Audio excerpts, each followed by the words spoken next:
સ્વાગત છે મિત્રો આપ સૌનું ભક્તિ સંધ્યા ચેનલમાં।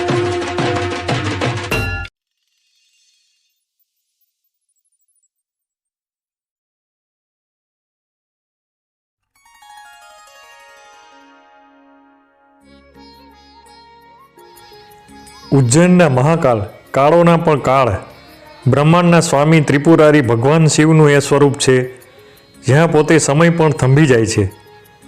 કહેવાય છે કે દુનિયાના કોઈ પણ ખૂણે ભક્તિ કરો, પરંતુ મહાકાલના એકવાર સાક્ષાત દર્શન જીવનની દિશા બદલી દે છે। મિત્રો, આજની આ કથામાં આપણે જાણીશું કે મનુષ્ય ઉજ્જૈનના મહાકાલના દર્શન કરે છે તેના જીવનમાં કયા કયા પરિવર્તનો આવે છે અને આ રહસ્ય પોતે ભગવાન શિવ એક ભક્તને કહી તેની જિંદગી કેવી રીતે બદલી નાખે છે। નમસ્કાર મિત્રો, આપ સૌનું અમારી YouTube ચેનલ ભક્તિ સંધ્યા પર એકવાર ફરીથી હાર્દિક સ્વાગત છે। મિત્રો, જો તમે સાચા અર્થમાં ભગવાન શિવના સાચા ભક્ત છો તો કૃપા કરીને વિડીયો લાઈક કરો અને કોમેન્ટમાં હર હર મહાદેવ અવશ્ય લખો। હે ભગવાન શિવ, જે કોઈ આ વિડીયોને લાઈક કરશે અને પોતાના મિત્રો સાથે શેર કરશે અને કોમેન્ટમાં હર હર મહાદેવ લખશે, તેમનું જીવન ખુશીઓથી ભરી દેજો। એક ગામમાં સુશીલ નામનો એક યુવક હતો। તેને જીવનમાં માત્ર સંઘર્ષ જ સંઘર્ષ હતો। વ્યવસાય વારંવાર નિષ્ફળ જતો, પરિવારમાં તણાવ, મનમાં અશાંતિ, રાતે ભયાનક સપનાઓ અને તેનો દરેક પ્રયાસ નિષ્ફળ જતો। એક દિવસે તેના ઘરના લોકોએ કહ્યું, બેટા, ઉજ્જૈન જઈને મહાકાલના દર્શન કરી આવ, કદાચ તારી કિસ્મત બદલાઈ જાય। પરંતુ સુશીલના મનમાં પ્રશ્ન હતો કે શું ખરેખર માત્ર દર્શન કરવાથી જીવન બદલાઈ શકે? એક દિવસ તે અત્યંત દુઃખમાં ડૂબેલો એકલો બેઠો અને પહેલીવાર રડતા રડતા બોલી ઉઠ્યો કે હે ભોલેનાથ, જો ખરેખર તમારા દર્શનથી જીવન બદલાઈ જાય છે તો મને તમારા પાસે બોલાવી લો। અને તે રાત્રે જ એક ચમત્કાર થયો। સપનામાં તેને ઉજ્જૈનનું મહાકાલ મંદિર દેખાયું।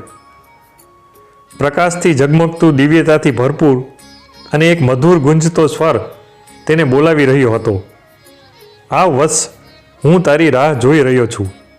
સવારે સુશીલનું મન સંપૂર્ણ બદલાઈ ગયું હતું। તેણે તરત જ ઉજ્જૈન જવાની યાત્રાનો નિર્ણય લીધો। જ્યારે તે ઉજ્જૈન પહોંચ્યો તો તેનું મન વિના કારણ હળવું થઈ ગયું, જેમ કે કોઈ અદૃશ્ય ભારથી મુક્ત થઈ ગયો હોય। અને જ્યારે તેણે પહેલીવાર મહાકાલેશ્વર જ્યોતિર્લિંગના દર્શન કર્યા ત્યારે તેની આંખોમાંથી આંસુ વહેવા લાગ્યા, શરીરમાં કંપન થવા લાગ્યું અને જીવનમાં પહેલીવાર તેણે પૂર્ણ શાંતિનો અનુભવ કર્યો। તે જ રાત્રે મંદિર નજીક આરામ કરતા સુશીલે એક દિવ્ય પ્રકાશ જોયો અને તેની સામે સ્વયં મહાકાલ પ્રગટ થયા। વિરાટ સ્વરૂપ, નીલકંઠની દિવ્યતા, ડમરૂની અનાહત ધ્વનિ, ત્રીજા નેત્રની તેજસ્વીતા। સુશીલનું શરીર સ્થિર થઈ ગયું અને તેની આત્મા મહાકાલ સાથે નતમસ્તક થઈ ગઈ। ભગવાન શિવ બોલ્યા, વત્સ, આજે હું તને એ સત્ય જણાવું છું જે દરેક તે મનુષ્ય સાથે થાય છે જે ઉજ્જૈનમાં મારા મહાકાલ સ્વરૂપના દર્શન કરે છે। તેના મનની અડચણો દૂર થાય છે, જૂના પાપ દૂર થઈને નાશ પામે છે, ગ્રહ દોષ શાંત થઈ જાય છે। આ દર્શન આત્માને નવો જન્મ આપે છે। ઉજ્જૈન એ ભૂમિ છે જ્યાં કાળ પણ મારા આદેશથી ચાલે છે। જે મારા મહાકાલ સ્વરૂપના દર્શન કરે છે તેના કર્મબંધનો પોતે જ ભસ્મ થઈ જાય છે। મારા ગર્ભગૃહમાં પ્રવેશ કરતાં જ મનુષ્યના અંદર છુપાયેલો દરેક ભય નાશ પામે છે। જે લોકો અદૃશ્ય અડચણોથી ડરે છે, રાત્રે ઊંઘ નથી આવતી, મન હંમેશા ભયભીત રહે છે, તેમના માટે મહાકાલના દર્શન સાહસ, શાંતિ અને ઉર્જાનું સ્ત્રોત બની જાય છે। આત્મા મજબૂત બને છે, મન શાંત રહે છે, ભય હંમેશાને માટે સમાપ્ત થઈ જાય છે। વત્સ, જે ઉજ્જૈન આવે છે તે ક્યારેય ખાલી હાથ પાછો ફરતો નથી।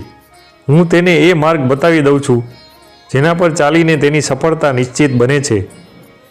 તેના શરીરના દરેક રોગોમાં સુધારો આવે છે નિષ્ફળતાથી ઊભા થવાની શક્તિ મળે છે. ઘરમાં દરિદ્રતા અને અશાંતિ પ્રવેશ નથી કરતી. જે મારા મહાકાલેશ્વર સ્વરૂપના દર્શન કરી લે છે તેના ઘરમાં મારા સ્થાયી રૂપે આશીર્વાદ રહે છે. નકારાત્મક શક્તિઓ ઘરમાંથી દૂર રહે છે. પરિવારમાં પ્રેમ અને શાંતિ આવે છે. ધીમે ધીમે ધનની કમી દૂર થઈ જાય છે. થોડા મહિનાઓમાં જ સુશીલનો વ્યવસાય ફરીથી ચાલવા લાગ્યો. પરિવારમાં પ્રેમ અને મિલન પરત આવ્યા. મનની અશાંતિ સંપૂર્ણ રીતે દૂર થઈ ગઈ અને આત્મામાં નવી રોશની પ્રગટ થઈ. સુશીલ દરેકને કહેવા લાગ્યો, મહાકાલ માત્ર દર્શન નથી આપતા, મહાકાલ જીવનને નવો આકાર આપે છે. તો મિત્રો આ કથાથી આપણને શીખ મળે છે. મહાકાલના દર્શનથી પાપ અને અડચણો ભસ્મ થઈ જાય છે. ભય, નકારાત્મકતા અને અદૃશ્ય શક્તિઓ દૂર થાય છે. જીવનને સાચી દિશા અને હેતુ મળે છે. ઘરમાં સ્થાયી સુખ અને સમૃદ્ધિ આવે છે. મહાકાલના દર્શન આત્માના પુનર્જન્મ સમાન છે. ભગવાન શિવ કહે છે, વત્સ, હું દરેક જગ્યાએ હાજર છું, પરંતુ ઉજ્જૈન મારું એ ધામ છે જ્યાં સમય પણ મારા આદેશથી ચાલે છે. જે મારા મહાકાલ સ્વરૂપના દર્શન કરી રહે છે તે ક્યારેય એકલો રહેતો નથી.